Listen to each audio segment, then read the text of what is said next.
and they really fucking matter. There's like 4 things that matter, and they really fucking matter. I mean, objectively, I mean, you should care, especially you, if you thought about it for 5 fucking minutes.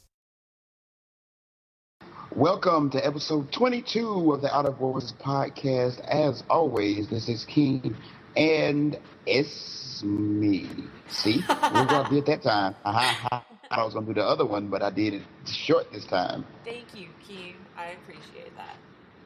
Don't get used to it. I'm going to mix it up. Oh my God. You never know what's coming. Consistency. You never know what's coming. I'm chaos. I'm utter chaos. Oh, wow. Well, welcome back, everyone, to our first show post Pride Month. And we're going right directly into the 4th of July, which is on Tuesday. And we're recording this, I think it's this Saturday. We're going to be put out on Sunday. So this is our pre-Independence Day podcast, and we have opinions. Surprise! So we that's here at the Outer Voices podcast have opinions about America. We're 90%. We're 99% opinion. That is probably true. Yes.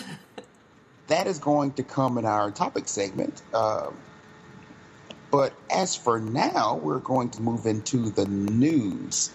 And who wants to go first today? I'm going to start it off because you're more topical for the topic segment.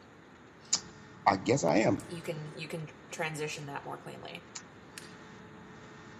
So my news topic, I feel like I'm sort of cheating, right? So my news topic this week is not actually new news, although it was recently in the news for reasons, and I'm not completely sure why. So this one came courtesy originally of Chris Watson on Facebook.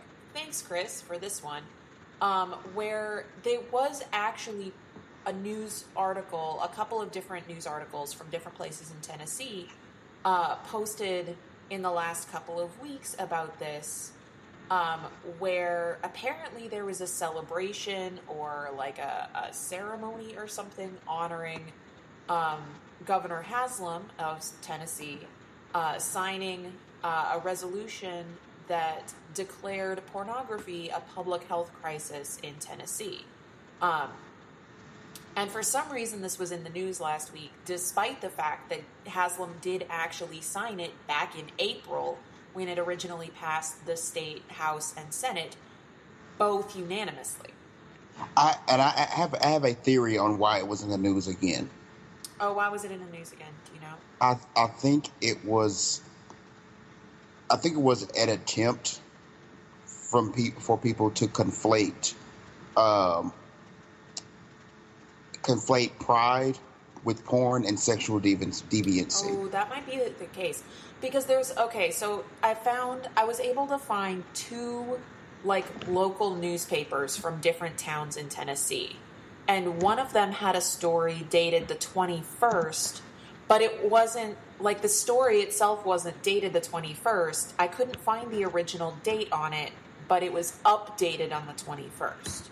And so then it hit the news cycle again on the 21st of June. But then they had scrubbed off the original publication date. Right. And then the other source that I found for it, that it was in the news, was on the 28th. So that one happened after this other one. So that might be the case, right? Where they were like, oh, this thing happened. Let's put this in June. Let's make this a thing that, people are aware of in June and do that. Conflate those 2 things. That totally might be a thing. In any case, I, unsurprisingly, if you follow me on Facebook, I have opinions, and you have you've probably heard this rant. So Tennessee is not the only state that's doing this, right? So there's a woman in the Tennessee, a senator who proposed this resolution, put it out there, wrote it, did all the stuff, right? And got it passed unanimously in both chambers of the Tennessee state legislature, right? Because it's framed in a very reasonable way, right? This resolution says that pornography is like children are being exposed to pornography too young at an impressionable time in their lives. It's leading girls to develop eating disorders because of these poor role models. It's leading boys to have unrealistic expectations of sex. It's getting in the way of young people developing appropriate connections with other human beings because it models like quote unquote dysfunctional relationships or non-ethical relationships, or however it is that they phrase it. They are making the case that pornography, because of the sexual dysfunction and sexual disconnect caused by overexposure to pornography, that disconnect and that unethical attitudes towards sex is feeding human trafficking for sexual purposes. And all of these things are very, very OMG, these are problems that need to be fixed, right? And this has nothing to do. This has nothing to do with the massive religious sexual repression in the South. No, none of these problems have anything to do with that, right? Oh no, I'm absolutely getting to that too. Right. But they're talking about how pornography addiction is a huge problem that's causing young men, right? Again, I can't even talk about current events without using all this ridiculous binary language. And I keep ranting about that every week, but that's okay.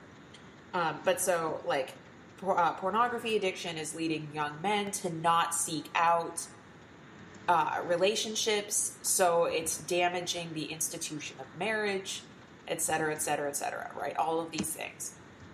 Well, there is zero evidence to support that pornography addiction is a huge problem, right? Anecdotally, some people might have a problem watching too much pornography, but there's no evidence that it's any worse than any other kind of media, right? That it's not any worse than binge watching Netflix, that it's not any worse than playing video games in all your spare time. Than being on Facebook all goddamn day. Exactly, right? There's no evidence that there's something there that's specific to pornography that's not there in any other, addictive media that we have, right? This is not a pornography addiction. This is a media addiction, right? If it is an addiction at all, right? It just it feeds that gratification center in your brain. It hits all those boxes and makes you feel good. But Facebook does the same thing. Netflix does the same thing. Video games do the same thing. They all hit those same little buttons that make you feel good, and there's no evidence at all. In fact, this has been considered for inclusion in the last 2 DSM revisions, and continues to be left out of the DSM for lack of evidence. In the last dozen years, there has been nobody who has compiled sufficient evidence that this is a problem. There is no evidence that provides a strong link between pornography usage and sex trafficking. None. Right? Sex trafficking is not a symptom of pornography use. Sex trafficking is a symptom of something else, right? There's no evidence that pornography has any more effect on girls' body image than does any other media source aimed at young women. Right? You want to get some body issues, pick you up a copy of Self or Glamour, right? And that will mess you up. Exactly. Right. This is a problem that we have in our society, right? That girls are like young girls and femme people are receiving really toxic messages about how their bodies should look, but it's not something that is specific to pornography, right? That's Right. not the main problem there. And you know what? I would say that it's like you're likely to find some more like it's out there positive, like, because in porn there is porn for everything. Yes, which we're going to get into later, yeah. guys. Heads up, we're talking about porn in my sex segment too. I'm all porn all the time today. But yeah, you're more likely to find someone with anyone's body type finding and being able to have sex and being, positive about their body in porn, because there's so much porn out there. Yeah. Like, there's an incredible quantity of porn out there. Right. So like these things that they're pushing these resolutions on, right, are problems, right? Girls have shitty messages about body image. There are people who spend way too much time viewing porn. Like human sex trafficking is a problem, but there's no connection that says that pornography is responsible for any of these things on its own, right? Like pornography is just one little piece in this machine that is creating all of these problems. And and taking porn out of the problem is not going to, or taking porn out of the system is not going to fix anything. It's scaremongering about pornography. It's like they're saying that these problems didn't exist before the age of internet pornography. Exactly. But so what these actually are, though, and I learned about this. Here's some education. I learned about this from Susie Q, actually, in her interview on the Sex Gets Real podcast, which I will provide a link for because everybody should listen to the Sex Gets Real podcast because it's awesome. But so Susie Q is a porn actress who's based in the Bay Area, and she actually has been taking time off the last couple of years because she's been doing work with the Free Speech Coalition, which, again, if you follow me on Facebook, I have linked on this issue in the past. And the Free Speech Coalition is an organization of people in the adult media industry to fight against stuff like this, right? To fight against legislation that tries to restrict pornography unnecessarily on the basis that pornography is free speech, and that restricting pornography unnecessarily is restricting the free speech of American citizens, which it is, right? But she drew for me the connection that this is just the first step, and this has been happening in states all over the country. There are currently 5 now who have passed this public health resolution. It's Tennessee, Utah, South Dakota, and a couple others, and I don't remember which ones. But this is the first step in a clear, consistent series of pieces of legislation, where first it's declared a public health crisis, and then they make and then there's restrictions that happen. There's a sequence that they're trying to get. And one of the ones that they've seen in Utah, because Utah, unsurprisingly, is the furthest ahead of everybody on this, the latest one that they're trying to pass in Utah is a resolution or a law that any handheld device sold in the state of Utah would automatically come installed with a porn blocker that you then had to contact your service provider to have removed and register yourself as a porn user effectively. What the? Right? What the hell? To call, if you got a phone from Verizon, it would come in the state of Utah, it would come automatically installed with a porn blocker on it. And in order to have that removed, you would have to contact Verizon and say, I would like my porn blocker removed. At which point, there is something in Verizon's system that says this person uses pornography, right? This person views pornography. And because like these, like your cell provider can keep records of like where you have gone, right? If you're using their service, they can keep records of the use of your device, right? Like now you are on a list that if the government is like investigating this or that or the other, right? If the government is investigating you're sex automatically a trafficking, suspect. you're automatically on this list of people who are suspects. Wow, that's some Scarlet Letter type bullshit. Exactly. Exactly.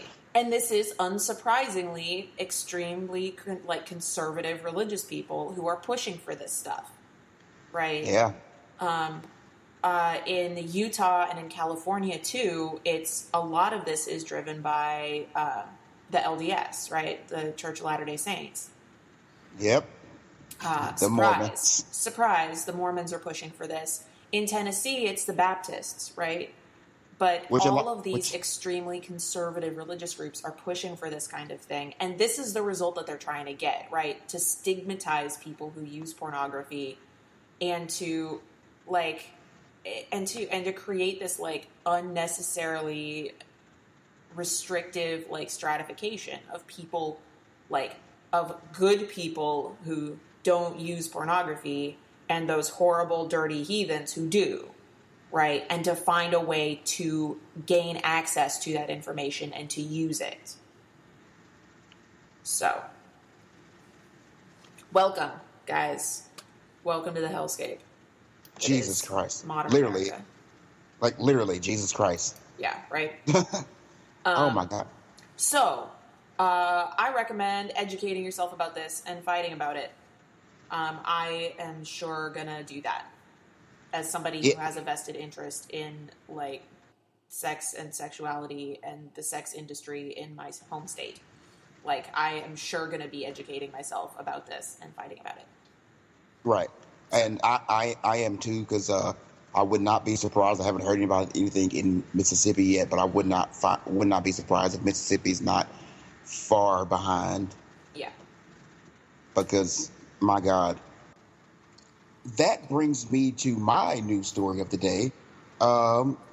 So, as of this week, in the House, the GOP is pushing a bill that would allow churches to endorse political candidates. There is, of course, there's a law that would deny that keeps churches from endorsing political candidates, because basically the law says that if a church endorses a political candidate, they could lose their tax-exempt status. Yeah. So the House, Republicans in the House say that this law is enforced unevenly.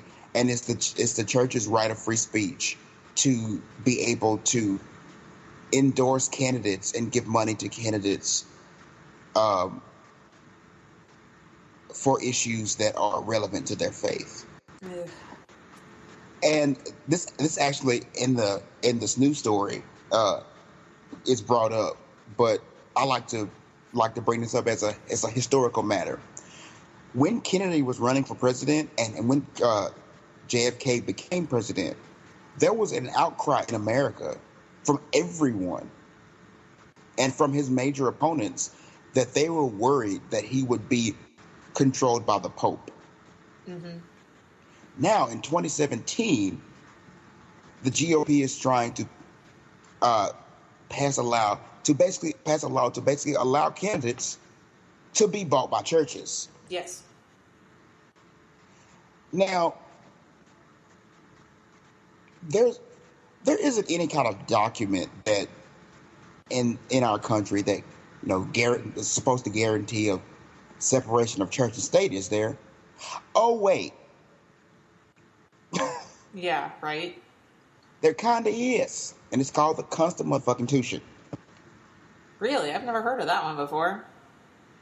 Jesus. Like, of course, this has been building for years.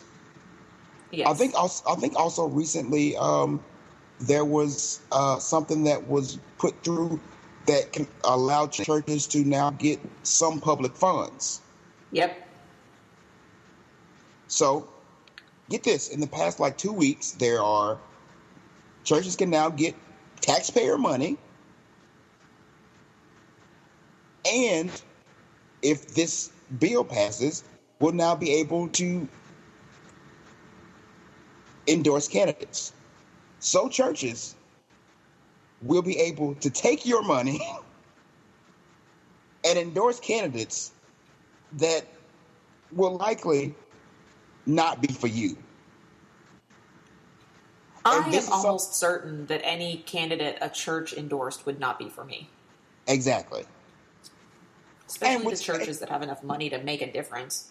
And exactly.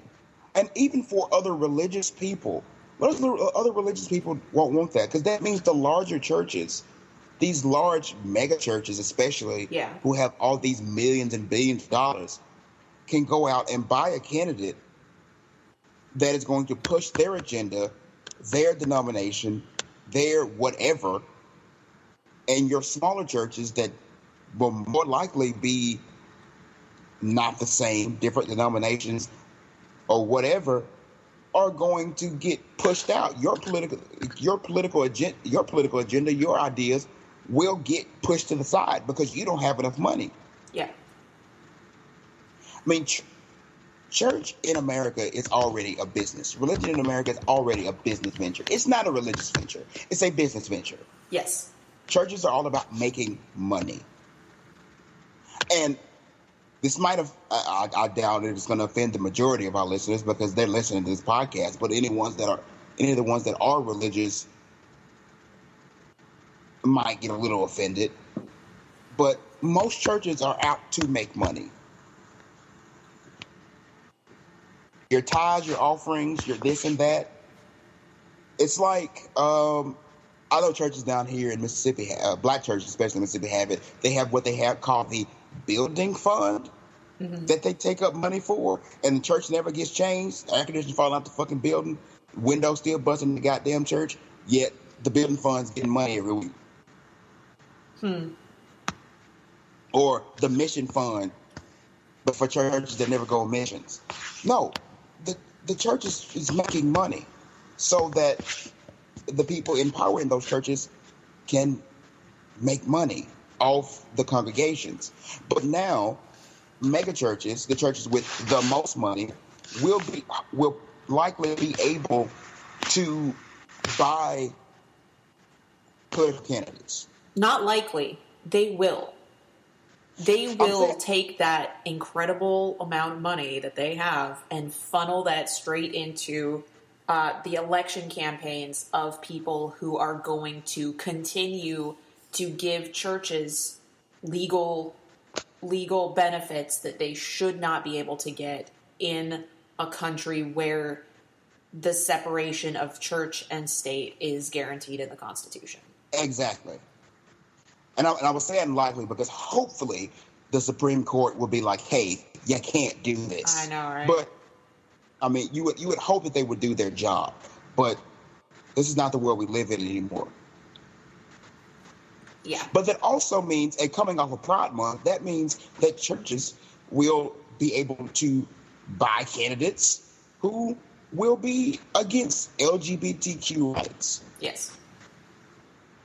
So, like, what world are we about to live in? We're about to live in a world where everybody who's not part of a megachurch has to work a whole fucking lot harder to get their candidate elected. Oh, some kind of capitalistic theocracy. Yes. And if I'm not mistaken, there was an issue around 1776 or so where a bunch of guys got together to say we've had enough of a theocratic government. Mm-hmm. I wonder what that was. Oh, wait. I know, right? It's and this is going to start being our segue into our topic segment. But it's people always claim, oh, America is a Christian nation, and our forefathers would have wanted it this way. No, and it's explicitly not a Christian nation, and not all of our founding fathers were like theists. Yeah, right. A good deal of them were not. Yeah. Like, and the ones that were, it was the ones that were more on the deist side of theism. They believed that God may have created things and may have set things up, but man was here on his own, on their own, to carve out their path, to forge their way in the world. That, to them, that was what being an American was all about. They had their idea that, which was not really correct. I mean, most of these guys, a good deal of these guys came from big families in, like, respectable families in Europe, and they had some money in the background, you know. Yeah. But they had the idea that they were here to carve out their own path, to be free thinkers, to be people who made their way in the world, made their own way in the world, and not be ruled over by the church and the heads of churches. Mm-hmm. Like that was one of the, and let's go back to tax money. The major gripe with England was that they were using the colonists' tax money in the wrong ways. A democratic government was taking taxes from the people and spending the money. Yes. Now in 2017, in literally the past 2 weeks before the quote-unquote Independence Day, you have the government going, hey, churches can get public money, get tax money, can get taxed from the people. And we're pushing for churches to be able to buy political candidates. Yeah. It's the exact same fucking thing. Like, it's the exact same thing. 200 plus years ago, we fought for this shit not to, well, not we. They fought for this shit not to happen. And now, the American public and American politicians, I wouldn't even say American public, the American political structure is spitting in their face. And that blows my mind. It blows my mind that these are the same people who go, it's what our forefathers wanted. We got to think about America and what America is for. And they're doing exactly what specifically, not just like lofty ideals of America, the very specific thing the war for American independence from the crown was about. Mm-hmm.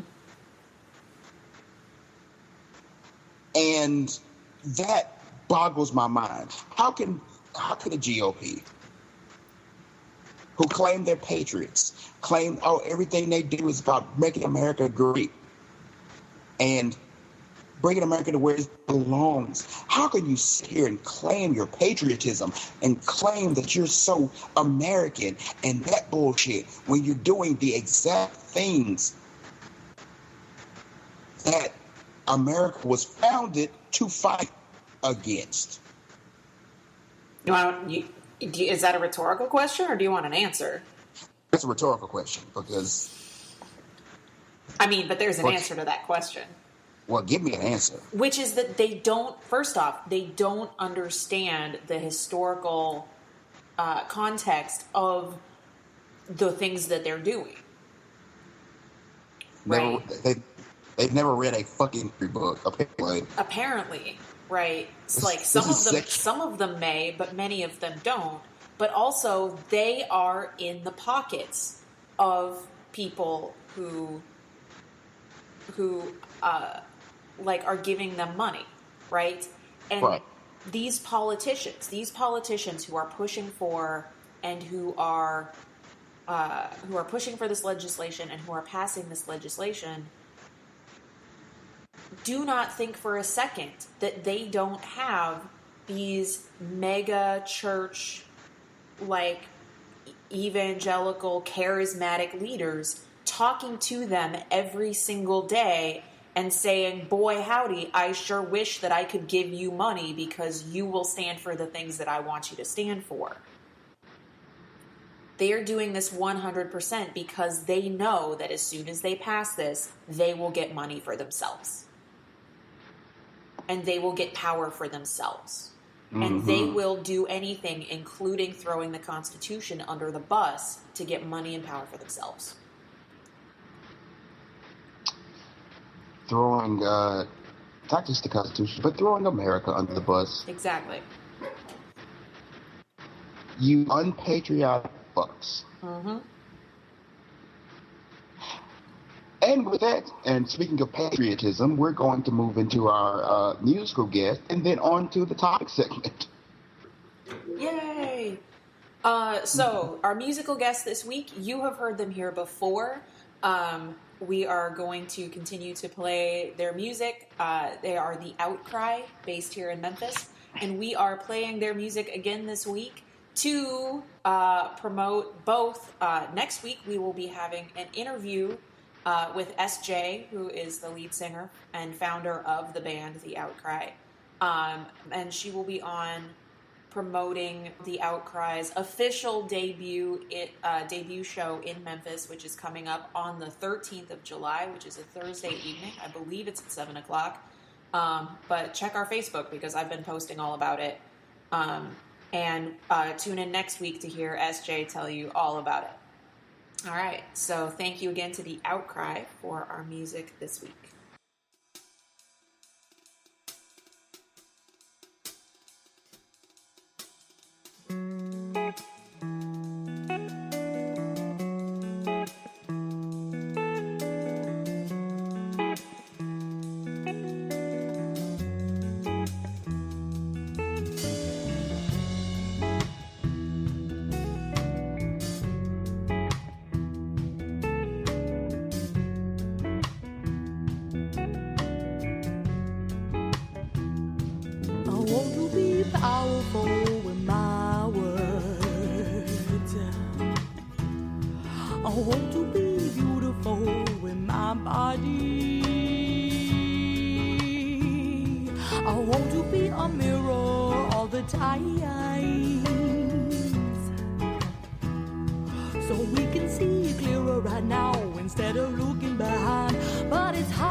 I got to know what change is coming before we suffocate.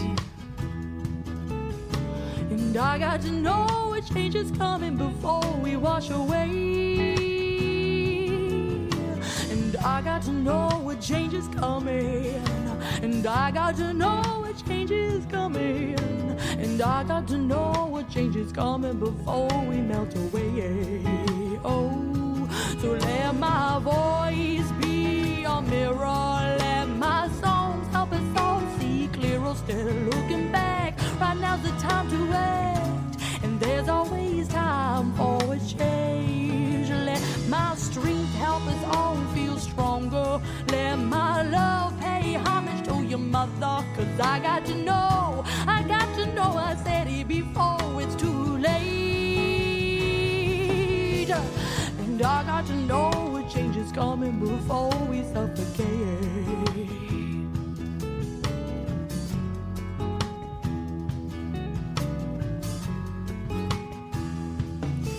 Raise your voice for Ferguson, Keystone, Monsanto, Guantanamo. Victim shaming, religion blaming, propaganda flaming. We're wearing old clothes with the torn holes, and every day somebody new knows and stands to demand equality, rising up against the oligarchy, unconstitutionalized war crimes, genocide. Just because I am white, don't you know I have more privilege? And the list goes on and on and on, and on and on and on, and on and on and on. But I have enough hope to write this song, 'cause I got to know what change is coming before we suffocate. And I got to know what change is coming before we wash away. And I got to know what change is coming. And I got to know what change is coming. And I got to know what change is coming before we wash away. Let my voice be a mirror. Let my songs help us all see clearer instead of looking back. Right now's the time to act, and there's always time for a change. Let my strength help us all feel stronger. Let my love pay homage to your mother, 'cause I got to know, I said it before it's too late.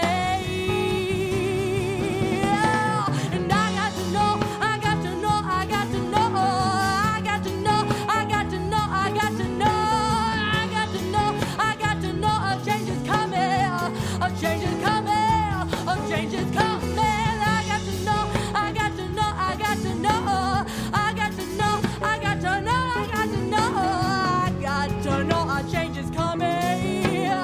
I got to know a change is coming before it's too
coming before we suffocate. And I got to know a change is coming before we wash away. And I got to know, I got to know, I got to know, I got to know, I got to know, I got to know, I got to know a change is coming before we suffocate. So let my voice be a mirror. Let my songs help us all see clearer instead of looking back. Right now's the time to act. There's always time for a change. Let my strength help us all feel stronger. Let my love pay homage to your mother. 'Cause I got to know, I got to know, I said it before it's too late. And I got to know a change is coming. And I got to know coming. And I got to know a change is coming before we suffocate.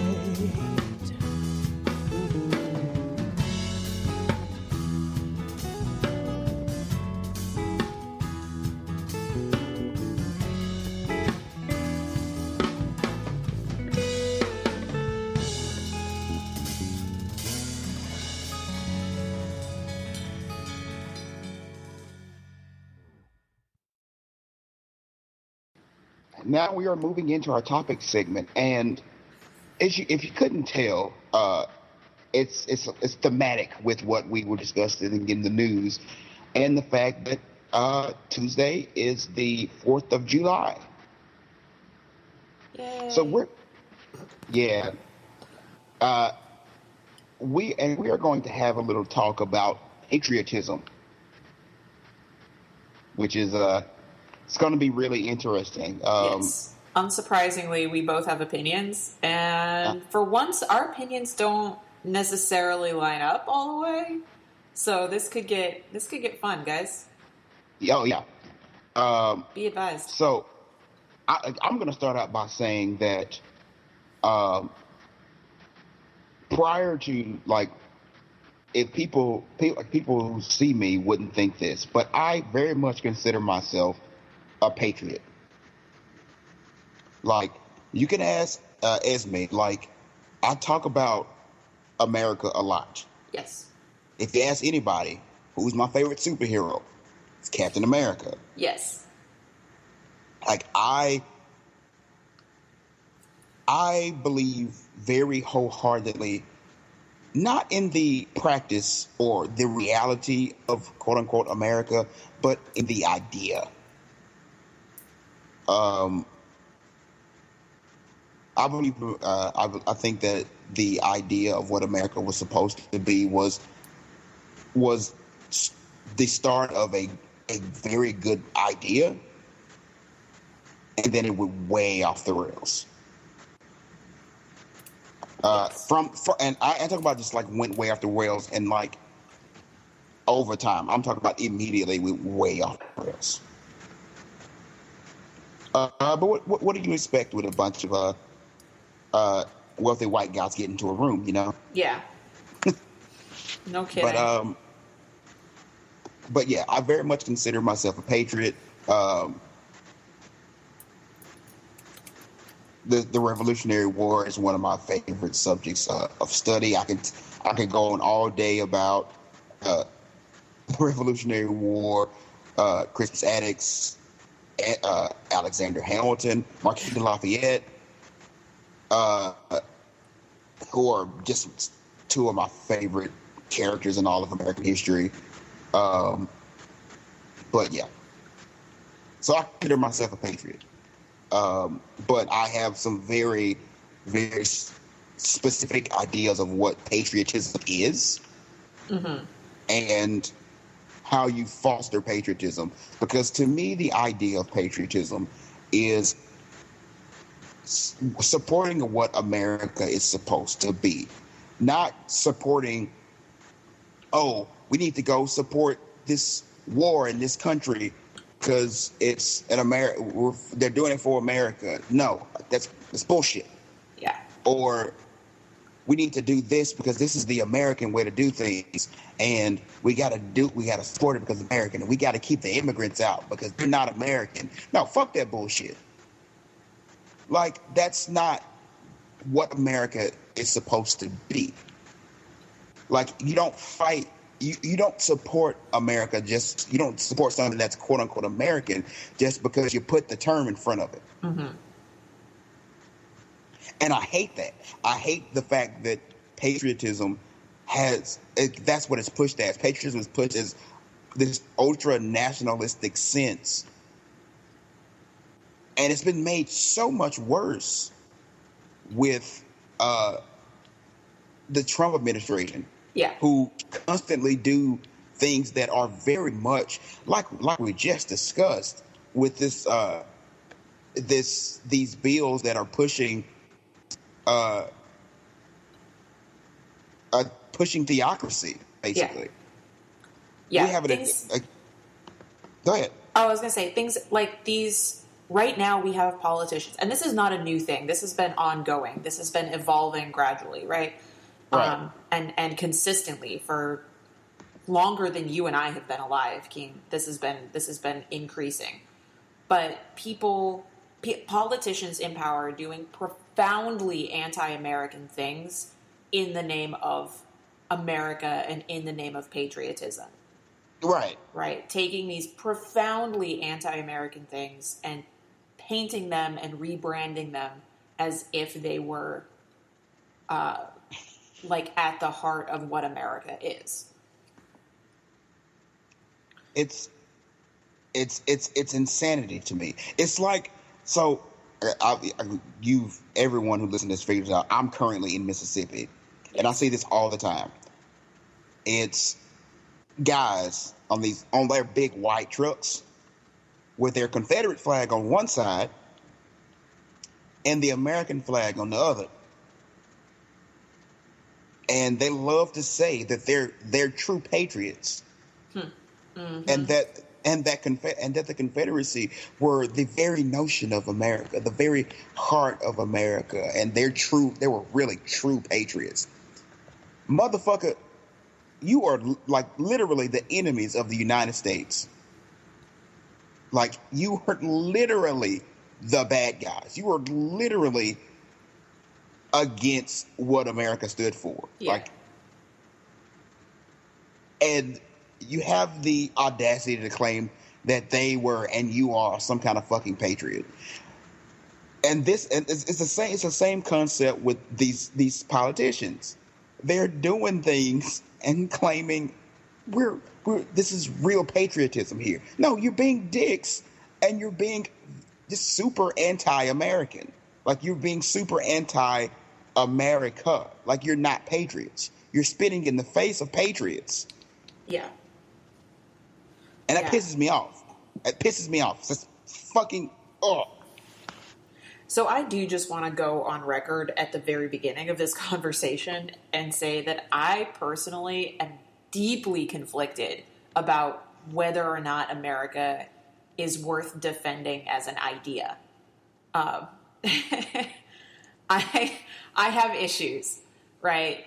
And Keem and I will discuss this on and on and on and on and on about things. But I personally am very, very conflicted about the origin of America as a capitalist nation, and how I don't like the history of slavery in the United States happened because America is a deeply, profoundly capitalist nation. And I don't think that that's necessarily a good thing. And I don't think that it has played out well for us on an ongoing basis. And I don't see a way of changing that while continuing to defend what America is. That being said, I live in America, and many of the ideas that America was founded on are good things, and I would like to try to find a way to mitigate the badness that came out of the founding of America while still promoting and upholding the good, lofty ideas of personal freedom and all of that came out. But I don't know how to separate those things. And see, okay, here's where I come in. See, I don't think so. I think I know the history and like concrete foundation, as in how they moved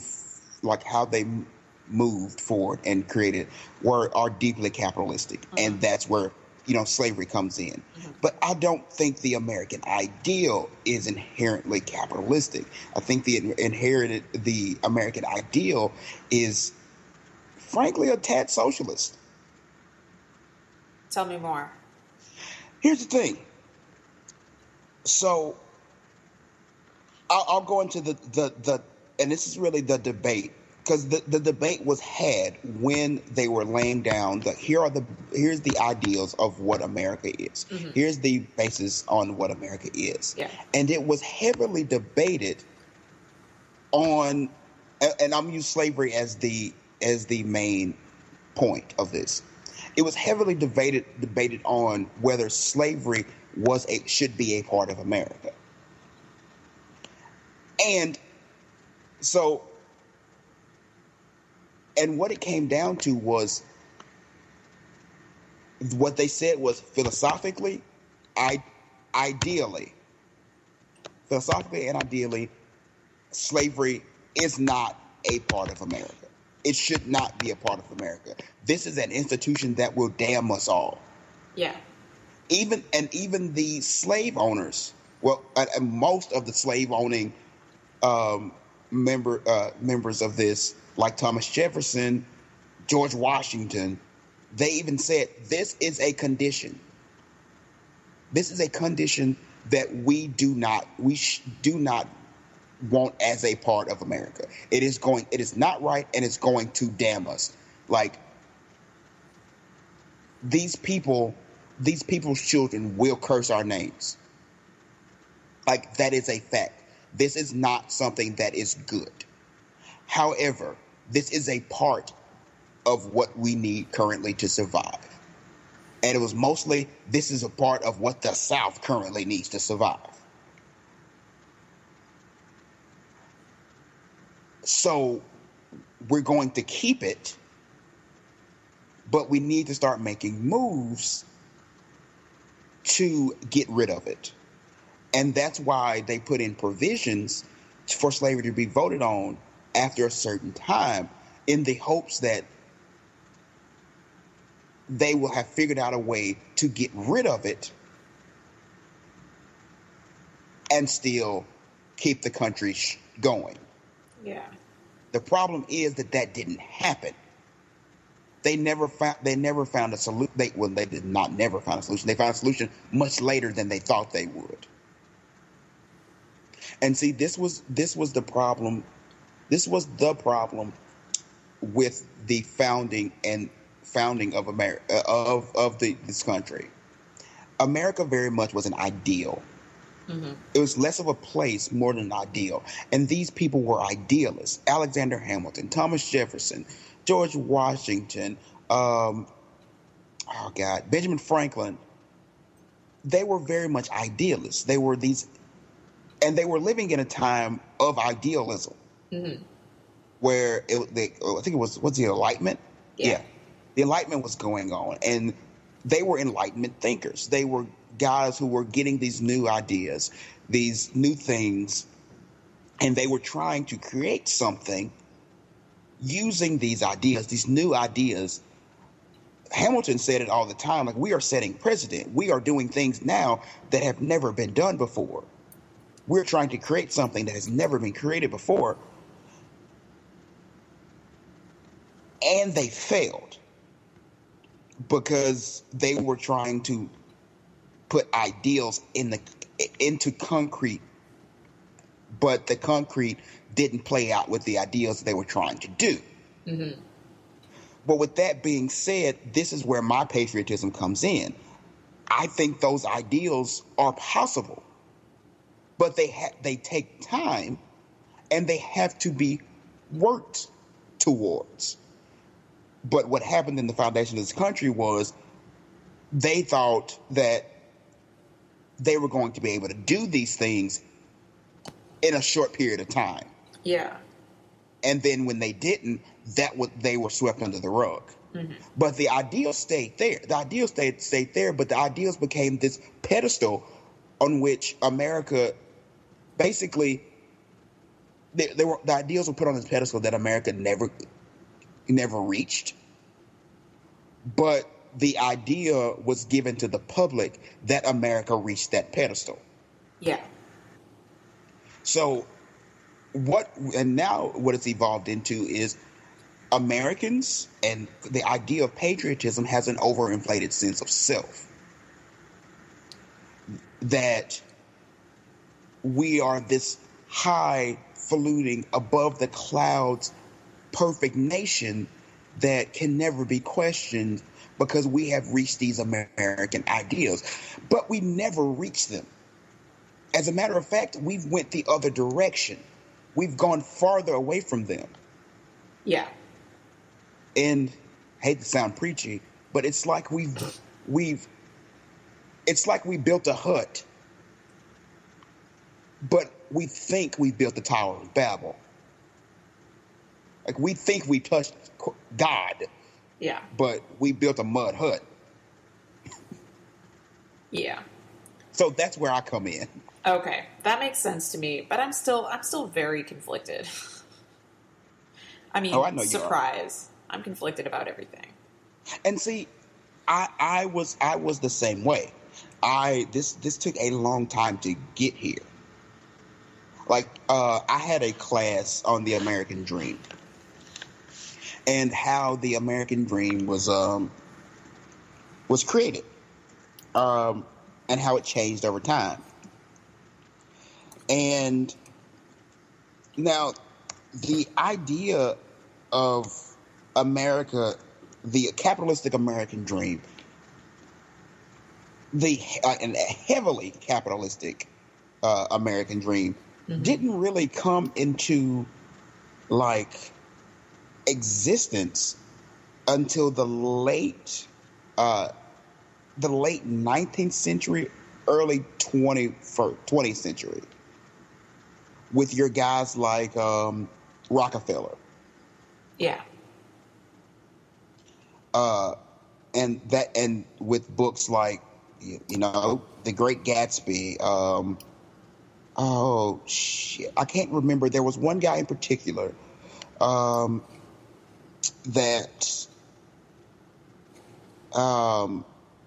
he wrote a book, and it was about this this poor shoeshine boy in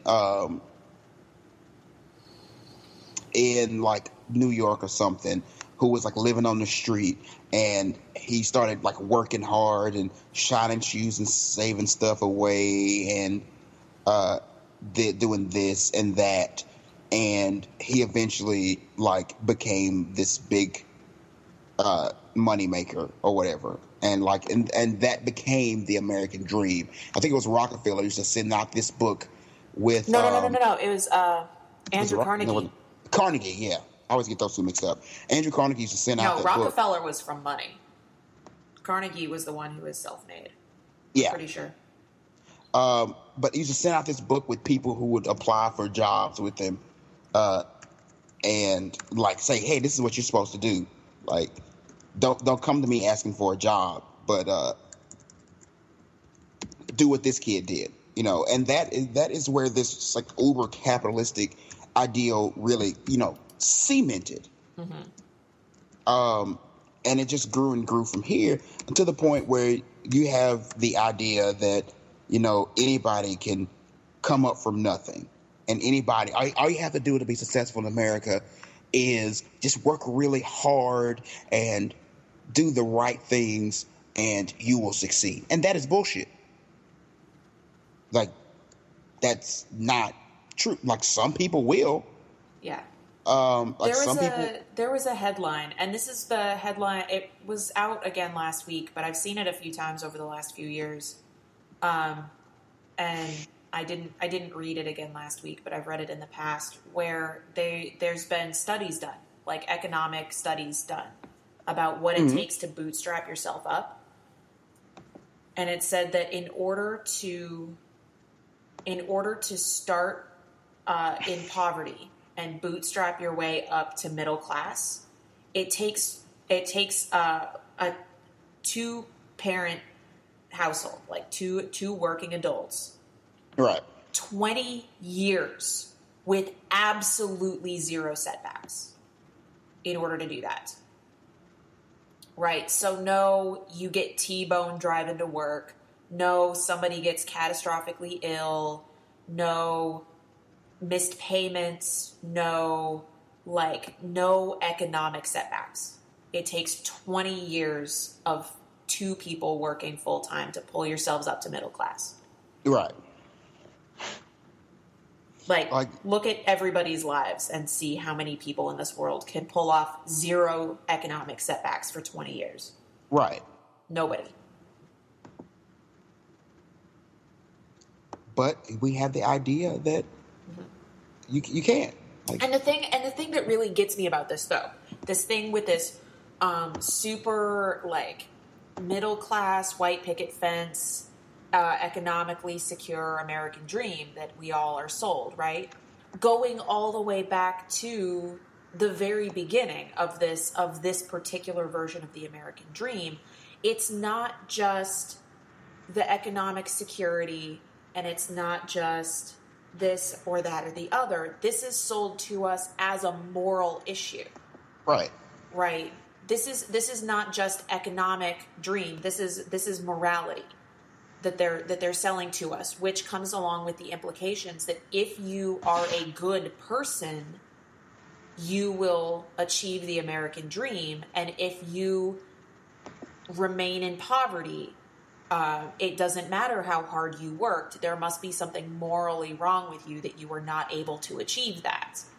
And which also makes it a very much a racial, very much gives it a racial component. Mm-hmm. Like, it's not only is it moral, but it's white. Yes. Like, it's very much white, because like people of color automatically, just from the foundation of country and its history, automatically have a harder time, or are going to have a much harder time being able to, quote unquote, come up from nothing. Which would then, with this mindset, would imply that they are not morally upright. Right. They're naturally morally corrupt. They're lazy. They're lazy and un-American. Yes. Which, once this brings it back to everything we're discussing. Poverty is un-American.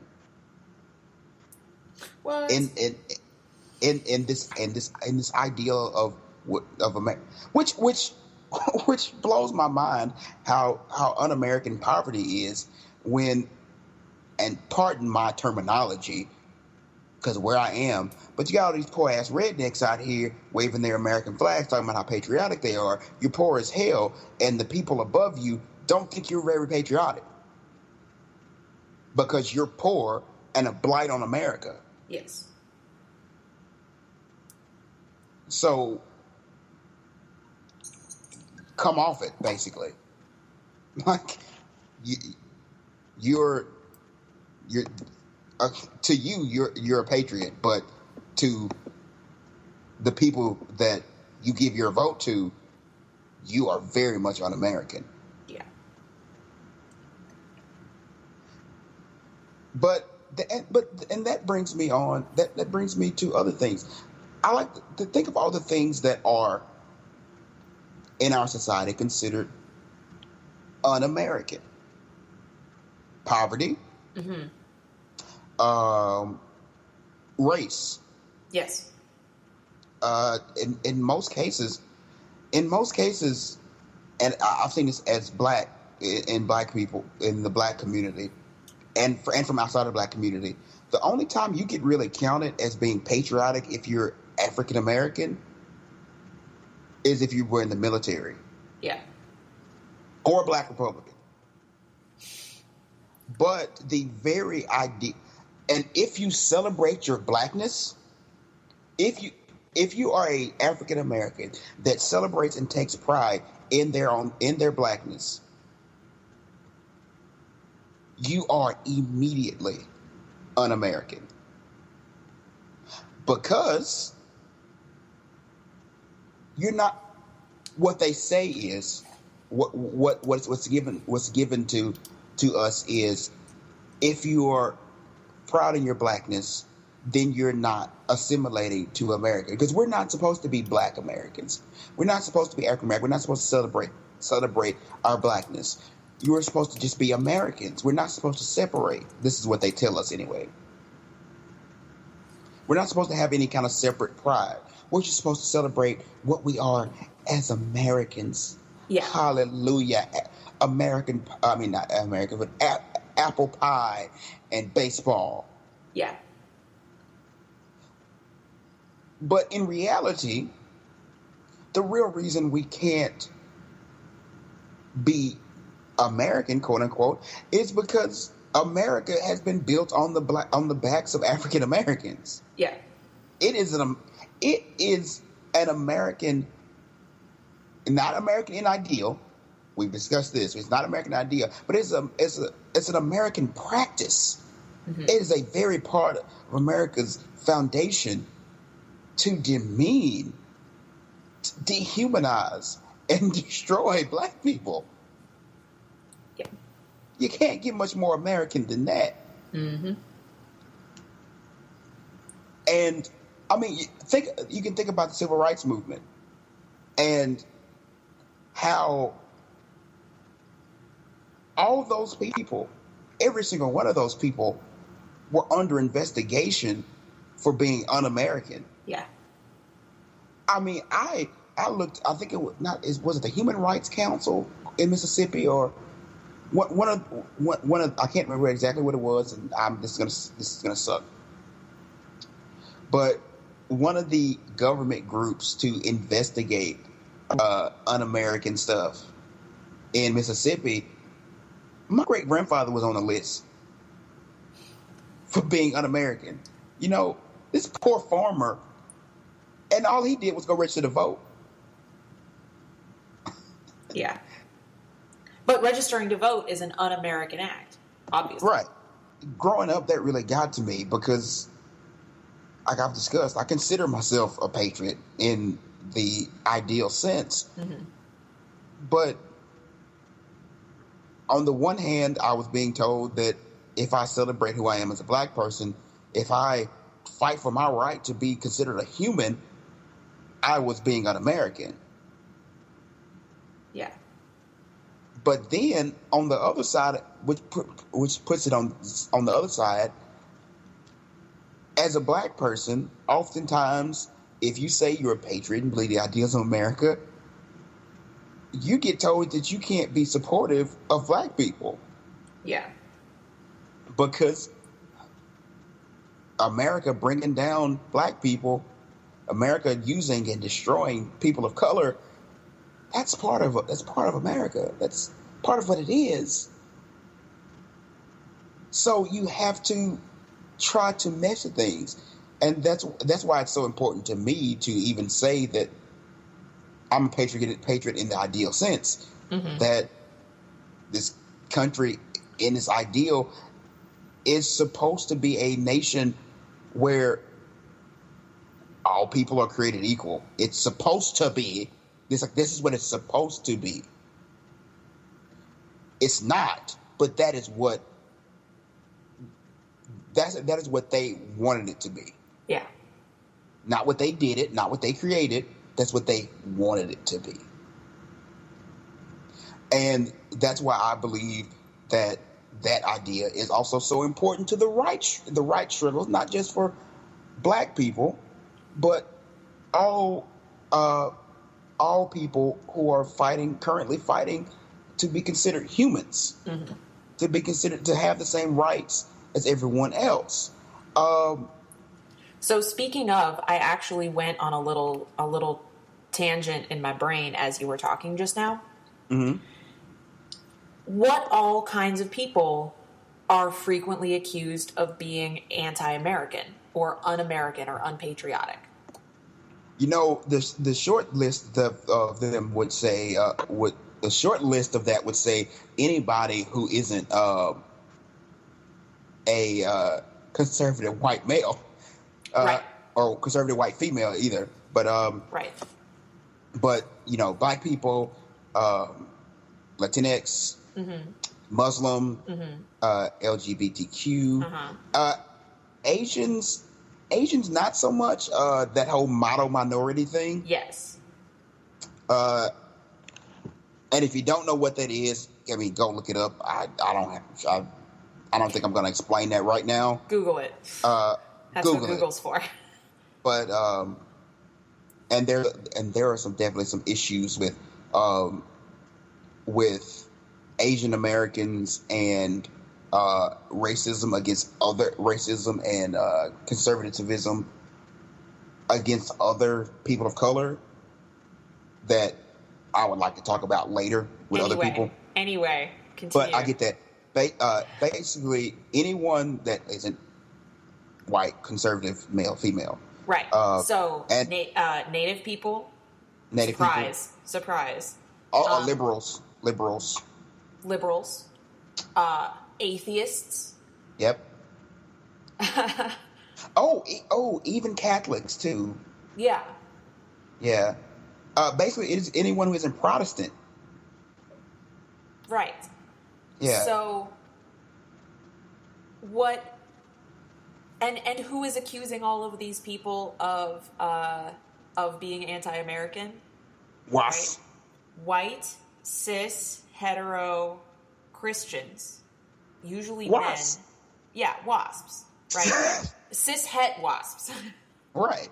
Right. But these are the same people, though. The people who accuse all of these like marginalized people of being anti-American for speaking out about their experiences.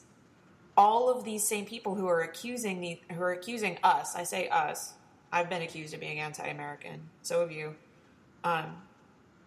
All of these people who are accusing us of being anti-American are the same ones who claim that America is egalitarian and America is founded on equality and everyone is the same and blah blah blah, right? And they're pushing the most un-American things. Yes. Like their legislation, their bills, and all these things passed are the most un-American things that go against the very fabric of what America's supposed to be. And the people that are un-American are the ones that are out here doing possibly the most unquote American thing ever. Yes. Which is protesting. Yes. Which is fighting against an oppressive regime that is trying to destroy them. That is literally the foundation of the country. That is literally what happened all those years ago. Yes. It's literally what we're about to celebrate in 3 days. Yes. Right. Every single one of these groups who is accused of being anti-American is accused of being anti-American on the basis that they are protesting and criticizing the government. Right. One of my favorite things, God, and my libertarian friends they're so especially guilty of this. When it comes to, they always claim they're so patriotic. Mm-hmm. And they go out and you're taking your First Amendment rights and having your guns, and just in case the government gets all huffy, and we got to fight the government because it's the most American thing to do, to fight oppression regimes and such. Yes. But when it comes down to rights protesters, it's always these people need to go home and go to work, or these people need to get out of their way and stop impeding the work of regular Americans who are just trying to do their job. These people who are literally walking the streets to combat an oppression regime, the same thing you sit here and talk about 24/7, yeah. And you're admonishing them. And then, and this the craziest thing is when this happens and when these protests get out of, and I'm not going to say get out of hand, right. when these protests escalate, because that's what's supposed to happen. Like, I'm not even going to say, well, everything's supposed to remain peaceful and blah, blah, blah, blah, blah. That ain't me. Yeah. Protests escalate. That's what protests do. But when they do escalate and become violent, these other people go, they shouldn't be doing that. You're not supposed to be getting violent. You're not supposed to be, throwing things and doing all this and doing all that. When literally, that is exactly what the colonists did to protest their rule under Britain. Yes. Like, literally, they destroyed property. They threw what today would be thousands of dollars of tea into into the Bay. Yes. There were violent protests. So, the Boston Massacre. Mm-hmm. The entire Revolutionary War was because of peaceful protests escalating and then turning into outright rebellion. It's literally the start of the country. And these people who claim they're patriots are admonishing people for doing exactly what this country's founded on. Yeah. And it makes me so fucking angry. I want to punch them in the face. But I probably shouldn't, because these people often have guns. Yeah. Be safe, Keem. Be safe. Also, I'm black, and I probably don't need to give them another reason to shoot me. Right. They would just claim that they were afraid for their lives, and they would get off without any charges. And then I'd have to go fuck some people up. I just don't have... I don't want to have to do that, Keem. I don't want you to have to do that. Don't make me go on a revenge spree for you, please. That'd be kind of awesome. Rampage. Yes. But so, and the talk of the human rights struggle and patriotism moves me to a story, and I've told you this, and I want to share it on the podcast. So, Oxford, Mississippi had their Pride stuff. I think it was in April. Mm-hmm. And to very much prove a point, I have a costume, which is my America costume. It is an eagle head mask that I wear, an American flag cape, a American flag t-shirt, down to some American flag briefs, baby. Like, I'm America to my underwear. But I wore this to march in the Pride Parade, to have the point that what we are doing here, what we are marching for, these people like doing this to get their human rights acknowledged, mm-hmm. is American, is an American thing. This is what America is for. This is what America is about. And this literal spirit of America is walking with you. This is why I did it. I like to be symbolic and shit sometimes, you know? But when it was done, I took my nieces, because this was their first Pride Parade, and they were so happy about it.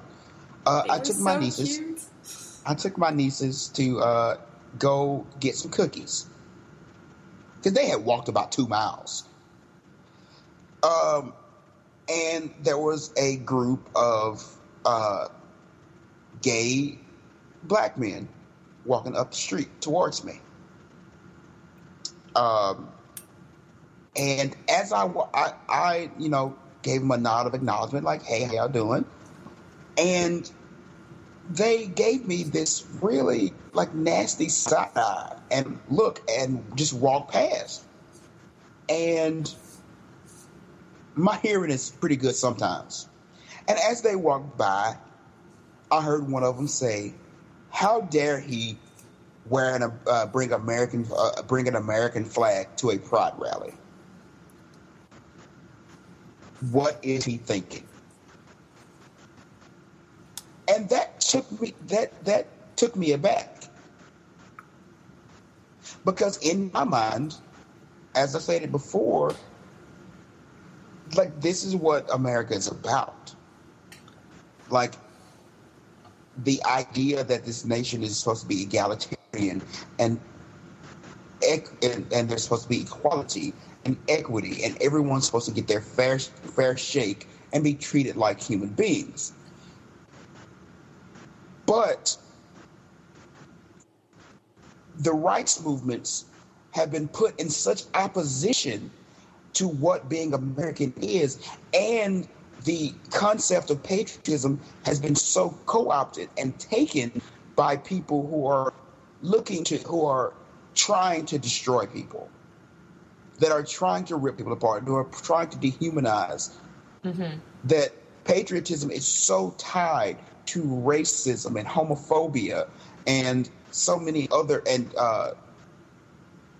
so many other really horrible things that people who are fighting for their rights, they don't think that being someone who they don't think being a patriot can mesh with activism. That being a patriot can't mesh with their fight for human rights. And I think part of it too, though, is that the American flag is a symbol, and for you, right. The American flag is a symbol of the ideas of what America should be, but has never yet achieved, and the thing that should be continued to be fought for. But for a lot of people, myself included, the American flag is often not a symbol of the ideal of America, but is a symbol of the reality of America, which is incredibly violent toward anybody who's not a cishet WASP, right? And that is very true. And even for me, I have a problem with that symbol. Like, I know that's real. Like, I know that's real. It's very concrete. It's very true. Yeah. But you know what I'm also very much about? Reclamation. Yeah, And I just think that you need to be aware of. So you are black, that is true, but you're also a cis het dude going into a pride event, carrying something all over your body that is a symbol to a lot of the people, a lot of the queer people who were there, that is a symbol of the violence that is continuing to be enacted on them at the hands of the state, right? And so I don't think, like, it's kind of a bummer that somebody would still be upset by that, but at the same time, like, that's their space. I understand that, but with and I don't want to sound weird about that. I don't want to sound weird about this, but how I've yet to learn, like, know how to navigate conversations on such things. And I've thought about this even as, let's say, a white person coming into a black space. How do we? I still have yet to figure out how to navigate conversations, like, purposefully, like, effectively navigate conversations without violating that space. Because sometimes even having a conversation, like in this case, I would love to have a conversation with other activists, and this is not even just for LGBTQ rights. This is for all over, because it's very much tied. Like, human rights activism is and patriotism and this flag and stuff is very much like tied against it. It's pitted against it. Yeah.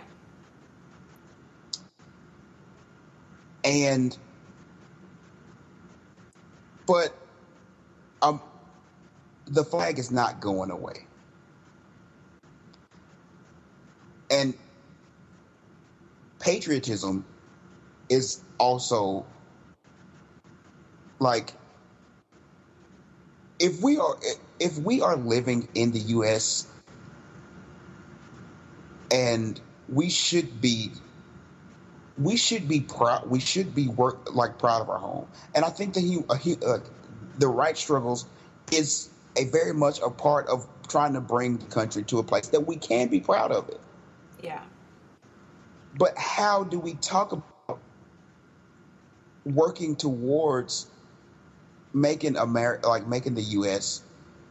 a place to be proud of when we can't even discuss it, because the idea of being proud of the country is very much pitted against the ideals of activism. So how do we encourage dialogue?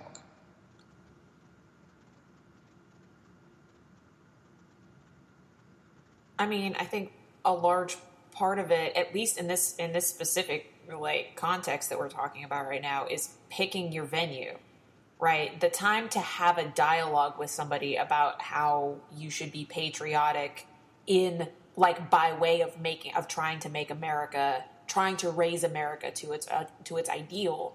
Like the time for that is not at a pride rally. The time for that is at an event where the point of it is to talk, right?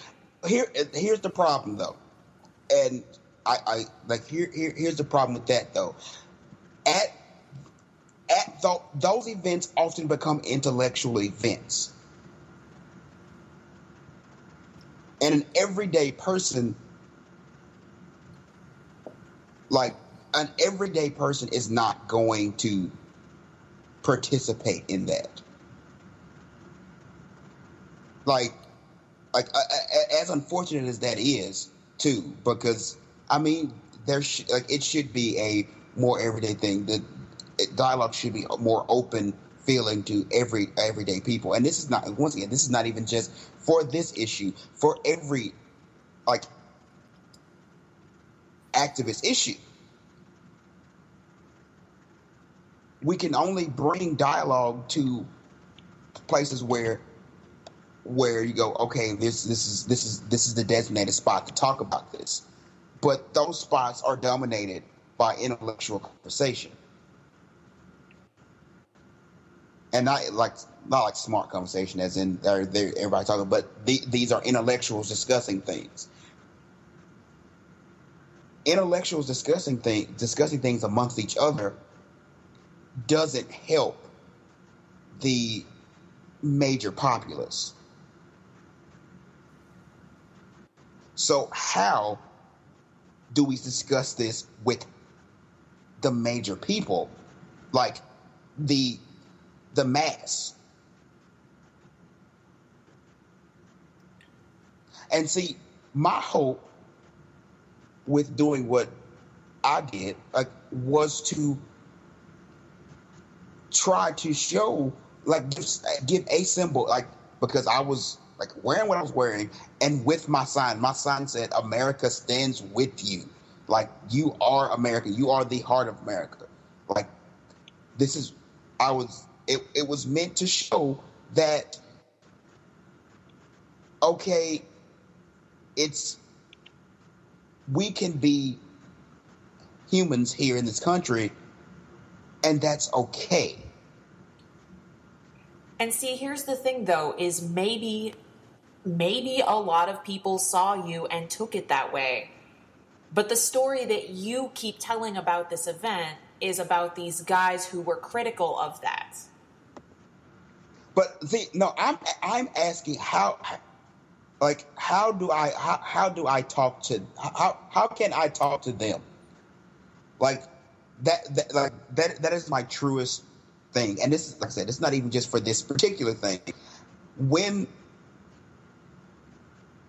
I think it's also something that the people involved in activism and stuff,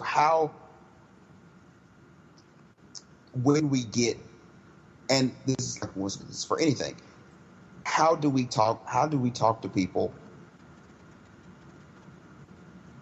and not be, and this is for another show, this quandary is for another show. Yeah. How do we talk to people in situations like that without sounding like asshats? Like sounding like you're just being overly intellectual and pushing your agenda. I mean, but you were pushing an agenda. by wearing that to a pride rally. You were pushing an agenda. Yes, no. What I'm saying is that there was a statement trying to be made, but how?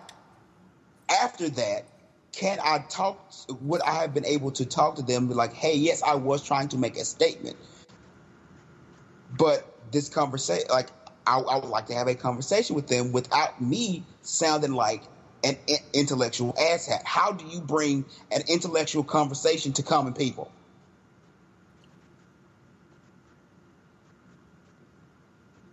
Part of it is you have to wait for them to come to you.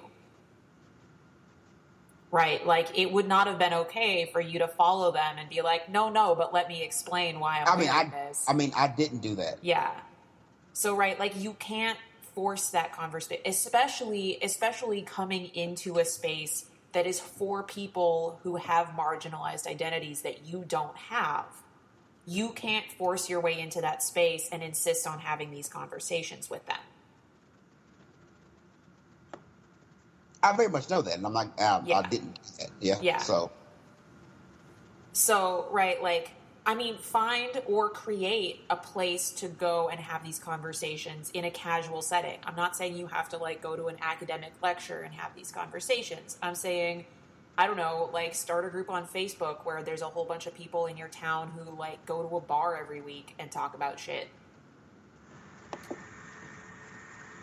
I don't know, intentionally make friends with people, like, start a group where you go talk about shit. I don't know. Okay, and see that, once again, this is for another podcast. Yeah. But the issue with that becomes also when you put it out there, you're going to only attract people. It becomes one of those things, you're gonna only attract people that are already on the same track, and it's going to become one of those bunch of intellectuals sitting here talking about issues. Yeah. So yeah, it's different. We got on a tangent there. Point is, I don't believe that activism and patriotism have to be opposed to one another. In fact, I think that activism is very, very frequently like an act of patriotism. Right. In that the point of any activism is the intention of making this country better than it is now. Right. Like the Trump campaign has just straight up stolen and co-opted the phrase "Make America Great Again," and we can never use it. See, the problem is that America was never great, except for cishet wasps. That's what I'm saying. Like, I was getting to that, but as Esme said, America was never great, and we have an obligation as activists to make America great. Yes. That is our patriotic duty. While, soldiers go, fight people. That's their patriotic calling. Like, they operate in literal defense of, well, supposedly, because our government, our military sends soldiers off to do stupid shit all the time, because protecting American interests and money and military industrial complex and all that shit. But the purpose of the actual purpose of an American soldier is to act in defense of America. That is their patriotic duty. Mm-hmm. As activists, our patriotic duty is to work to fight in defense of the country as well, and the betterment of it. Yeah. To defend the American ideal, to make it what to work towards this ideal that I so wholeheartedly believe in, like the great American experiment. Our forefathers never finished. Hell, they barely started. Yeah. So it's up to us to actually do what they just conceptualized. It's like when Da Vinci drew out his inventions. He didn't build any of it, most of it. But hundreds of years later, somebody looked at these schematics and went, I can do that.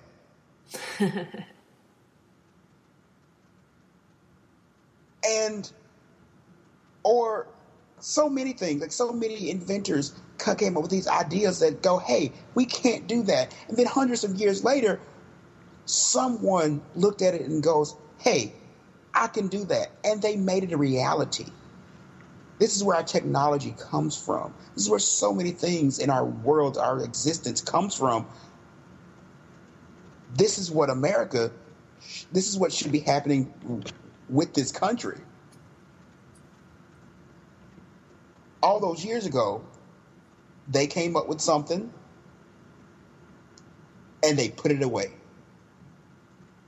They came up with an idea, and in the kerfluffle, in the humble, in the jumble, it got put away.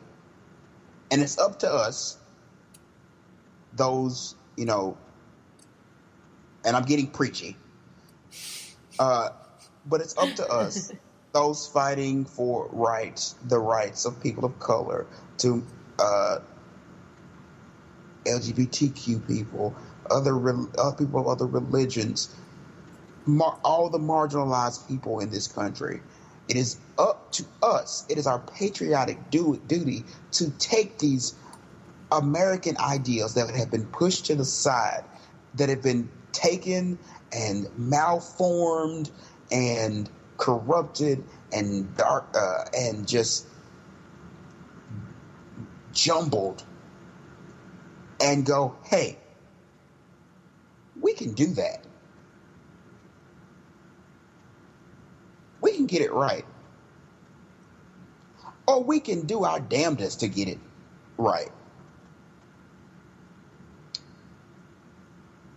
Or if you're like me and you take issue with the idea of having a patriotic duty to the country, look at those American ideals and see that they are like at the core of the idea of America is something that would be good for everyone in this country.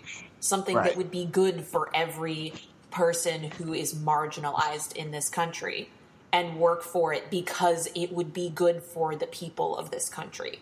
If you're not comfortable with working toward that for as a duty to the idea, as a duty to your country, work toward it as an obligation for humanity, right? To work for the freedom and the liberation of every person who lives in America. Like, you don't have to look at it as an obligation to America. It is an obligation to the people who live here to make these ideas into reality. We, the people. Yeah. See what I did there? I do. And that seems like this is a good way to end the topic segment, actually. Yes. You like how we disagreed, came from different spots, and ended up really right back at the same conclusion? Basically. Welcome to our conversations, guys. Anyway, so again, we've got music this week from the Outcry. We will be having a conversation with SJ from the Outcry next week to promote the band's debut show coming up in a couple weeks. So stay tuned next week for that conversation and enjoy this music from the Outcry.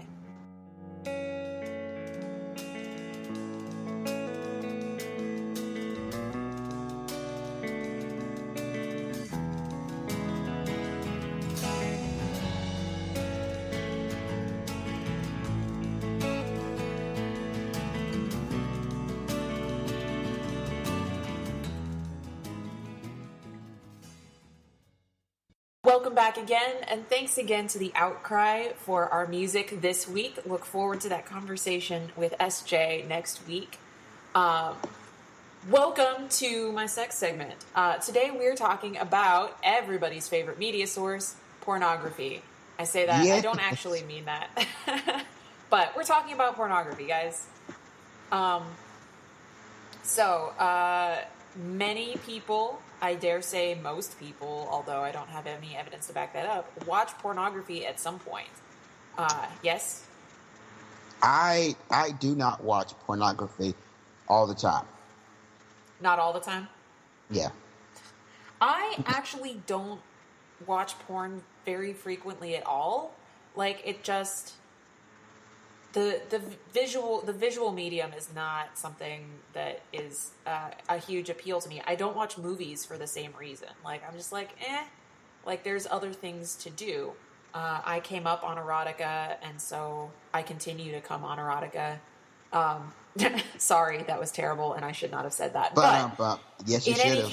In any case, right? Like, erotica's more my thing. But I am firmly in the camp that pornography is like should exist, right? Pornography is a medium that is very compelling for a lot of people, that does a lot of good things in a lot of cases, and definitely should exist. But for those of you who are paying attention, I am paying attention because, again, I mentioned the podcast Sex Gets Real at the beginning of the show. I'm going to mention it again. It's a podcast hosted by Dawn Sarah. It's a really interesting podcast, and she has a lot of people on who are involved in the production of pornography. Lots and lots of performers. She's had on several producers. She herself has done the camp where you like learn how to film a porn. And like at the end you have your own porn that you shot. So this is all, but so the point of all of that is that I have been hearing a lot from a lot of people who are involved in the porn industry lately. And it's, the porn industry is in kind of a crisis right now. Keem, if you don't mind me asking, how do you get your porn? And this is not an advertisement. No sponsorship here, but Pornhub generally. Mm-hmm. Congratulations, you're part of the problem. I know. Sorry, I interrupted you. What were you saying? I was like, I said I know. Yeah. No, before that.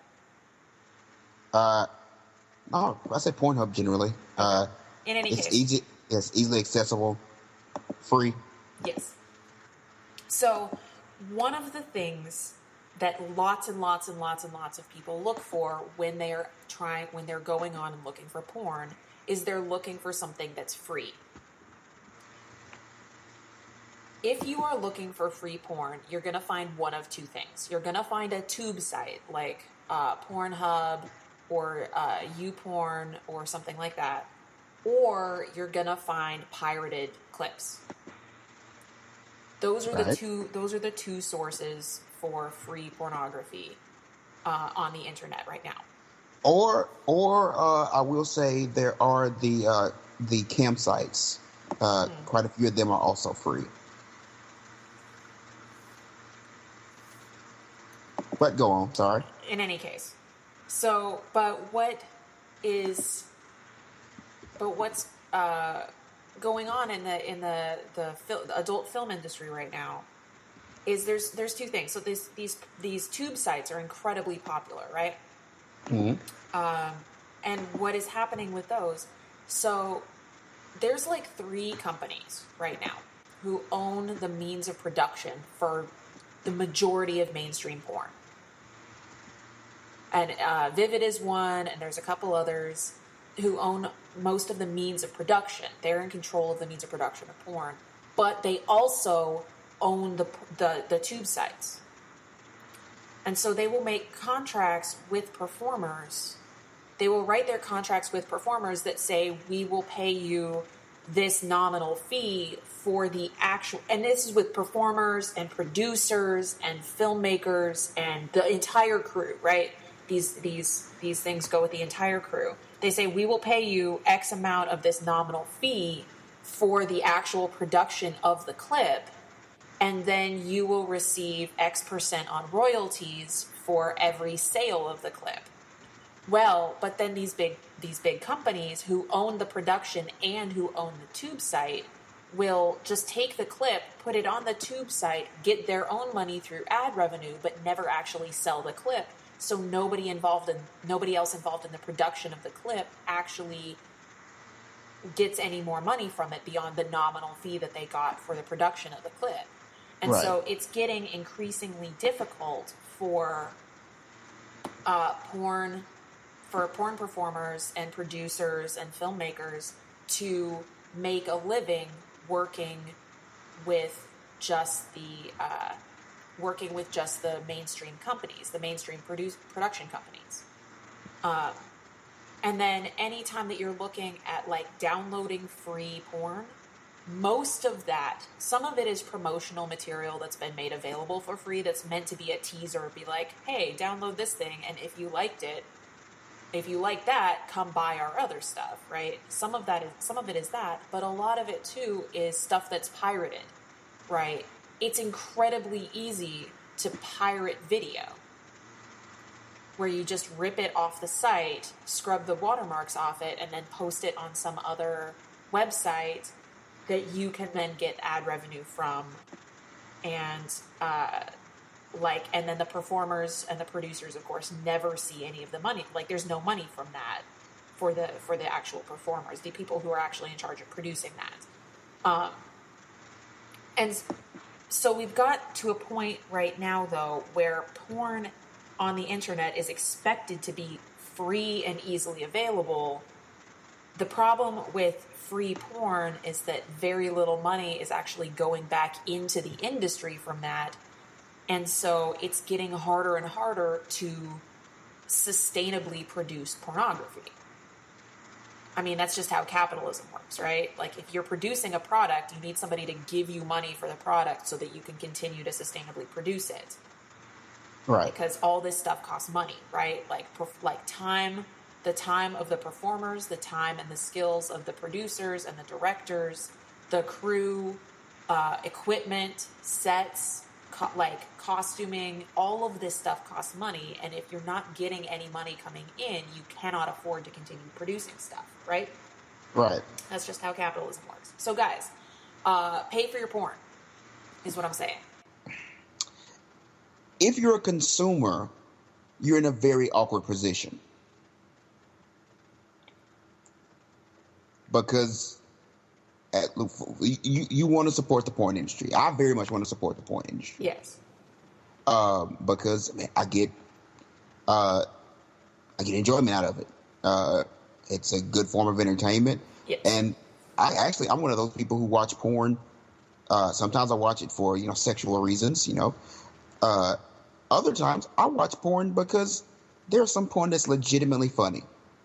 And legitimately funny, legitimately entertaining. Like, I've watched some porn where I fast forwarded through the actual sex scenes to watch the stuff in between, and it's been hilarious.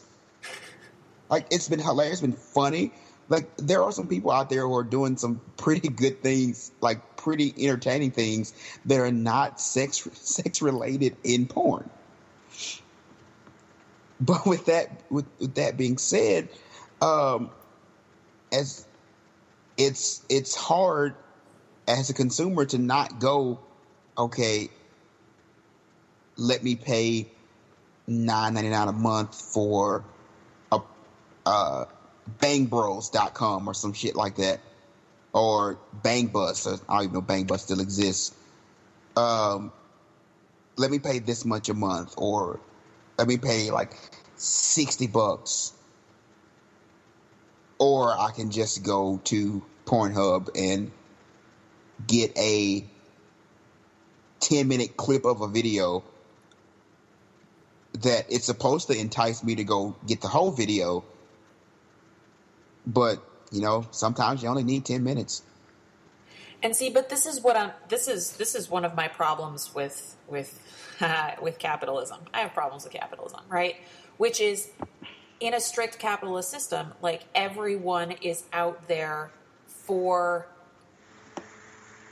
the option that like, strictly money wise makes the most sense for them, right? But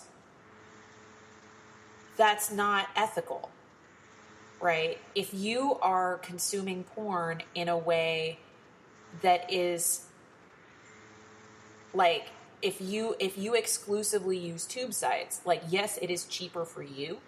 That's true. But you are telling the companies that produce the porn that it's okay to treat the people that work for them like shit. Right. It's that you're telling them that you will continue to financially support them as they do these things. And so they have no incentive then, because the reason that they're doing that is because that's the thing that makes the most financial sense for them. That is the cheapest way for them to make the most money, right? Is to pay their performers and their producers a pittance, and then put the content available in a way that they don't have to then give any more money to these people who have helped them produce the porn, right? And so what I'm just saying is, I'm not saying, like, don't ever go to a tube site. What I'm saying is, if you regularly consume pornography, find yourself a good subscription service, or set aside $5 a month or however much money a month to put money into porn companies that are producing and paying their people ethically, right? That are paying their performers and their filmmakers and their script writers and their like fucking craft services people enough money to live on, right? That are treating their people ethically. Which gets into the next thing that I wanted to talk about, which is, so just kidding, I'm going to take another side tangent, which is a lot of the mainstream porn that is available. Keem, tell me, I know that you know the answer to this one. In a lot of mainstream porn, how do they deal with race in porn? It's heavily fetishized, and oh man, a lot of it's pretty fucking bad. And a side note, I actually want to have an entire show about in discussion of race and porn, because a lot of time entertainers who choose to do interracial porn will get, especially like white women who choose to do interracial porn, will get blackballed, no pun intended, by porn producers and whatever, for choosing to work with black actors. Yeah. So, race in porn, and not just blackness either, but like all races, right? Right. Heavily fetishized in pornography, in mainstream pornography. How do they deal with trans identities? Oh, that's rough. Yeah. Heavily fetishized, especially trans women.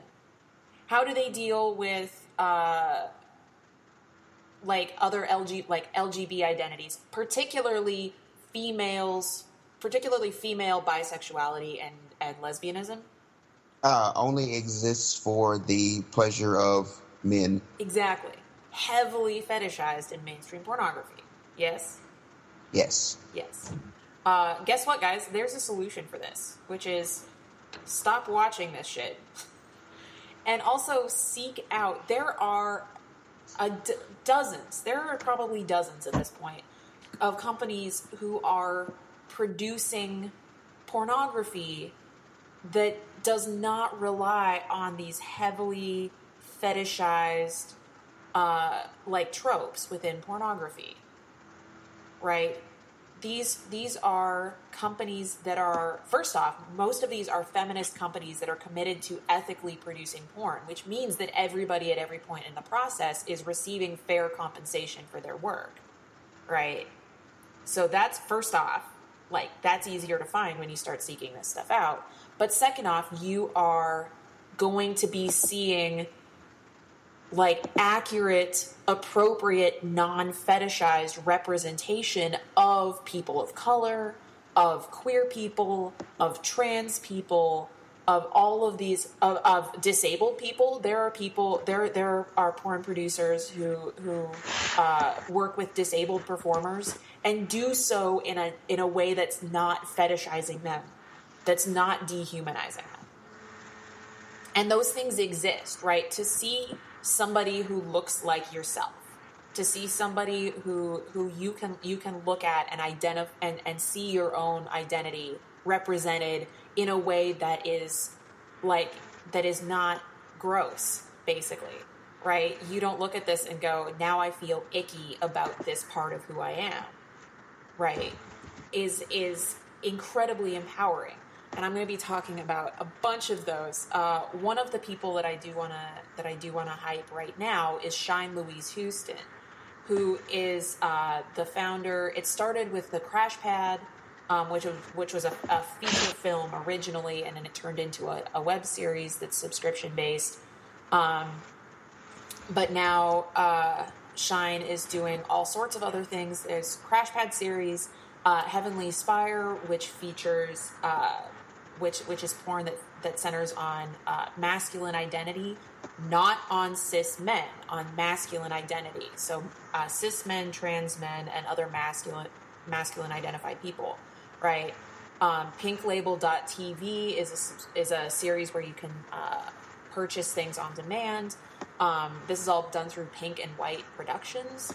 But all of these different things. And Shine is also a queer person of color. So for those of you who pay attention to giving your money to people with marginalized identities, like I try to do, right? I'd also like to add that Shine actually crowdfunded this venture. Oh, that's right. I had forgotten that. Yep. Also for like those people supporting, like people trying to do it on their own. There's crowdfunded. So Shine originally got started by crowdfunding the Crash Pad series, and then crowdfunded these next things, and now is providing a platform for independent producers. That Pink Label TV, it's PinkLabel.tv. They actually support. They're a platform for not just films that are produced by Pink and White Productions, but also independent filmmakers can apply to have their film featured on there, and then it will be featured on this platform, and made widely available without them having to do all of this on their own, right? Like they don't have to do quite so much crowdfunding to get their product out there, because now there's a platform for that. But there's a number of other places. I actually found a site called feministpornguide.com, so I definitely recommend checking that out. There's a whole bunch of stuff that is featured there. But if you're interested in checking out more feminist, ethically produced porn that shows accurate representation of people with marginalized identities, not fetishized, not relying on those fetishy tropes, right? So check out Pink and White Productions. Check out Lucy Makes Porn. I've heard very good things. I've not checked it out on my own yet. Check out Lust Cinema. Erica Lust has been doing this work for a really long time. Sorry, what? I've actually heard of Lust Cinema. Yeah, Lust Cinema is one of the biggest names in feminist porn right now. And like I said, Erica Lust has been at this for longer than almost anybody else as far as producing, like ethically producing feminist porn. And now Lust Cinema provides a platform. Again, it's originally founded for all of Erica Lust's films, but she also goes through and selects films and clips from other directors too, including Tristan Taormino. If you are interested in seeking out more of these people, there are several people who I don't think that they have their own site necessarily, but they show up in all sorts of places, including Tristan Taormino, like I said, Jennifer Lyon Bell, Madison Young, are all directors who are making this kind of ethically produced feminist porn, which is the kind of thing that you want to support, right? It's not going to be gross. It's not going to it's not exploitive of the performers or the people who are producing the porn. And I will say, very personally, once again, I'm part of the problem when it comes to getting porn from tube sites. And when it comes to Lucy Makes Porn, after looking it up and realizing, man, I've watched quite a lot of it. And you should definitely go checking it out because it's pretty great. Like it's pretty great, pretty damn great. And if anyone's anything like me, it seems more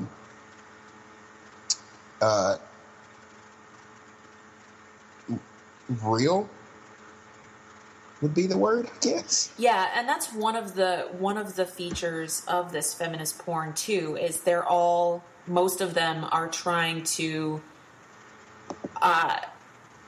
have more, are trying to show more authentic expressions of sexuality, right? Where mainstream porn is very much a performative, like, glossy, it's all done for the visual and not for the actual pleasure of the people who are performing. Whereas a lot of this feminist, ethically produced porn, at its, like, it is still performative because it's porn, obviously, but at its heart, it is, they're trying to create porn that is more representative of authentic sexual expression between people, right? Like, they're going to be showing sexual acts that are actually pleasurable for both of or for any of the performers involved, instead of ones that are being done just because of how they look, right? Like, right. cunnilingus is a prime example of that, right? Like, if you watch mainstream porn, if they show cunnilingus, they're going to be showing acts, they're probably going to be showing acts that look very quote-unquote hot, but if you were to actually do that to a person, like, doesn't actually feel very good for most people. Whereas in this feminist porn, they try to show things that are legitimately, like, that legitimately feel good to these people. So it's that it? That's it. The point is, pay for your porn. This industry is not sustainable if there's no money coming in. Pay for your porn, right? Like, save up a few bucks a month. Nobody's saying that you have to go drop $100 every month on some porn. Save up a few dollars. Find one subscription site that you like. Commit to buying 1 or 2 clips a month, right? You're not going to have to drop $1 billion on it, but don't consistently get your porn from sites that are pirating clips from the tube sites. Don't consistently go to the free stuff, or don't exclusively go to the free stuff, because that's not creating a sustainable, dynamic industry, right? That is going to kill the industry. Don't kill if you want to continue to see interesting, creative, sexy porn, commit to paying for it, because that's the only way that this industry will continue to survive and will continue to be innovative and will continue to show a variety of things, right? You don't want to be left with the least common denominator of porn, because it's going to be bad for everybody. So commit to paying some money for your porn, and seek out feminist, ethically produced porn. I'm going to put links. Don't worry. You can click the links. It's a thing. But commit to that. With that, this will be the end of our show today. Woo! Links will be in the description, as always, to some of these places.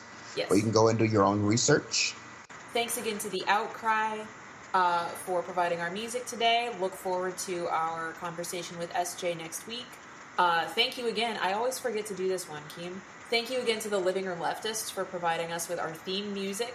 Right. And for just generally being awesome people. We love you guys. And check them out at livingroomleftists.bandcamp.com and buy their album, because they deserve it.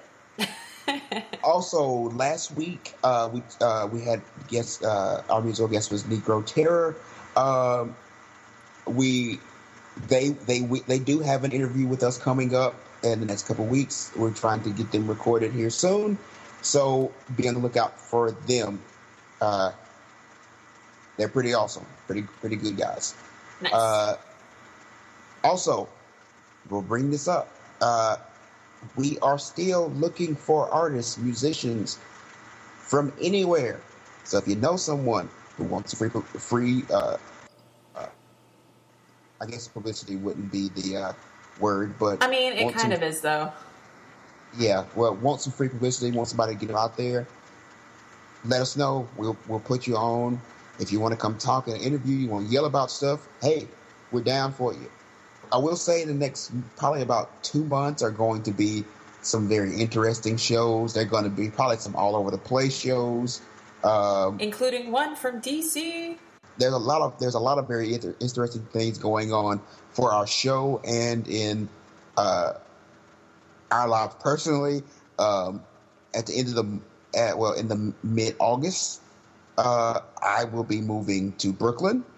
Also, I think I posted this, and this is for me personally. I am collecting. I'm poor. It's straight. I'm poor, and I'm from Mississippi, and I'm trying to get the things together I need to make the move to Brooklyn, like the actual physical move. Yeah. So I have a GoFundMe campaign. I think I shared it on a page a few weeks ago, but I will be sharing it again recently. So if anybody, you don't have to donate anything. I'm not, whatever. But if you see it and would like to share, you can share it to other places, share it to anyone. Please do. Like I said, I'm part of what this show means to me, and part of my life is to work towards civil rights and civil liberties, and I'm going to public service law, and I have given this opportunity to attend Brooklyn Law, and this is part of my dream. So if anyone, if you see this and would like to share and help, please do. I'm just trying to get a little bit together to actually make the physical move, because everything else is just fine. And thank you, everyone, for all your support and love for that. One more thing as we end the show. We are also going to be recording with Chris Watson. Woo! I don't know when the show is going to be up. Podunk Polymath. Don't know when the show is going to be up. So I can't give you a date, but be on the lookout for that. Because this will be Esme's first time on a different podcast. This is going to be her outside podcast. I've lost my train of thought. Debut. That's the word I'm looking for. This will be her outside podcast debut, and so we're gonna have some fun with Chris. Chris is an awesome person with an awesome show, and we are absolutely honored to get a chance to record with him and be on it. And hopefully he's going to be on our show very soon as well. So be on the lookout for that. We're gonna post it on our profile. I'm pretty sure it's going to be posted on his. So, like I said, be on the lookout for that. Anything else? I don't think so. I think we're done. I think we're done. So, as always, this has been Keem and Esme. Thanking you for listening to the Outer Voices podcast, episode 22. From us, have a happy Day of Independence. And we are out.